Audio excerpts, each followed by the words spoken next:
Hi friends, welcome to our channel. பாருங்க இப்போ நல்ல மழை சீசன்றதுனால ரெயின் லில்லி வந்து எல்லாமே மொட்டு வச்சிருக்கு. ரெயின் லில்லிக்கு மட்டும் குறிப்பிட்ட சீசன் அப்படிங்கிறது இல்லை, எப்போ வந்து மழை பெஞ்சாலும் கண்டிப்பாக ஒரு ரெண்டு பூவாவது பூத்துட்டு போயிடும்.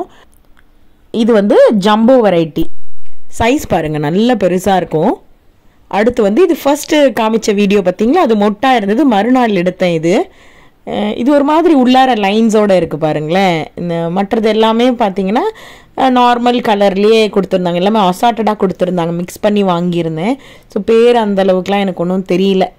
சரி ஒன்று ஒன்றா பார்த்து நம்ம இனிமேல் நோட் பண்ணி வச்சுக்க வேண்டியதான். ஆனால் இன்னும் செடியெல்லாம் பெருசாகலை, ஆனால் மழை பெஞ்சதுன்னா கண்டிப்பாக பூ எடுத்துடும்.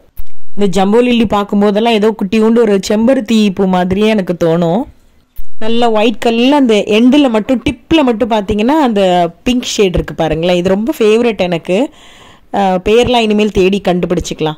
இது பார்த்தீங்கன்னா கிரவுண்டில் மண்ணில் வச்சுருக்கேன். அதே தான் அந்த ஜம்போ வெரைட்டியோடதே தான்.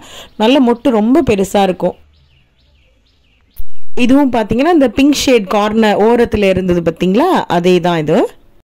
ஏன்னா ப்ராப்பராக ஒன்றுன்னு ஒரு பாட்டில் வைக்காமல் ஜஸ்ட் அங்கங்கே ஊண்டி விட்டது தான். இது பாருங்கள், இதுவும் ரொம்ப அழகாக இருக்கும். இதெல்லாம் சிங்கிள் பெட்டல் வெரைட்டி தான்.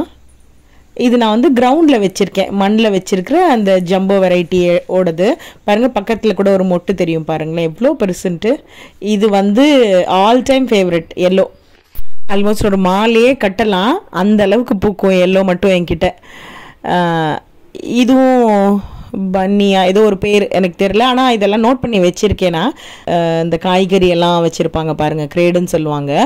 ஸோ அதுக்குள்ளே தான் டெம்பரரியாக வச்சுருக்கேன். அடுத்து இவன் பாருங்களேன், இதெல்லாம் மல்டிபெட்டல் வெரைட்டி. ஸோ இதெல்லாம் மட்டும் நான் தனியாக ஒரு கிரேடில் வச்சுருந்தேன். ஸோ அதனால் இது கன்ஃபார்மாக எனக்கு தெரியும், இதில் பூக்கிறது எல்லாமே மல்டிபெட்டலாக இருக்கும். அழகு கலருங்க, ஒயிட்டும் பிங்க்கும் கலந்த மாதிரி. பட் 3 பூ இருக்குது இதில். வந்து ஒன்று வந்து வேறு பேர் எனக்கு டக்குன்னு தெரியல பாருங்கள். இது வந்து அடுத்தது இன்னொரு நாள் பூத்திருந்தது ஆக்சுவலாக. பிங்க்கும் ஒயிட்டும் சூப்பர், எவ்வளோ அழகு பாருங்கள். இது கூட ஷார்ட்ஸில் கூட நான் போட்டிருப்பேன், க்யூட்டாக இருக்குது பாருங்கள். எல்லாம் சின்ன சின்ன டிஃப்ரென்ஸ் தான் அந்த கலர் ஷேடில், ஆனாலும் ஒன்று ரொம்ப யூனிக்காக அழகாக இருக்குல்ல. எப்படி இனிமேல் வந்து மழை தான். ஸோ நம்ம நட்டு வச்சிருந்த கிழங்குல என்னென்ன பூக்கள்னு இனிமேல் பார்த்துடலாம். கண்டிப்பாக உங்களுக்கும் அப்டேட் பண்ணுறேன். Thanks for வாட்சிங்க. டாடா பாய்.